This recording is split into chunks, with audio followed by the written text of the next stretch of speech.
Topic और discussion is social conformity versus normative conformity. Social conformity जो है एक ब्रॉडर कंसेप्ट है और इसमें सोशल इन्फ्लुएंस होता है जिसकी वजह से हम कोई भी ग्रुप को ज्वाइन करते हैं। जबकि नॉर्मेटिव कन्फर्मिटी जो है वो specific type of social conformity है जिसका फोकस ये होता है कि किसी भी ऑर्गेनाइजेशन या एस्टेब्लिश नॉर्म्स एंड एक्सपेक्टेशंस जो हैं उनको फॉलो किया जाए। Social conformity can be driven by various factors जिसमें cognitive dissonance, social identity and obedience to authority आ जाता है। जबकि नॉर्मेटिव कन्फर्मिटी में सोशल हार्मनी को मेंटेन करना और सोशल रिजेक्शन को अवॉइड करना होता है।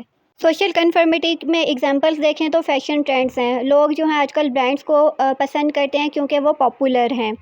और नॉर्मेटिव एग्जांपल में अगर किसी भी ऑर्गेनाइजेशन का आप पार्ट हैं तो आपसे एक्सपेक्ट किया जाएगा कि आप उसकी नॉर्म को फॉलो करें, उसके ड्रेस कोड को फॉलो करें जो कि एक फॉर्मल एटिकेट होगा।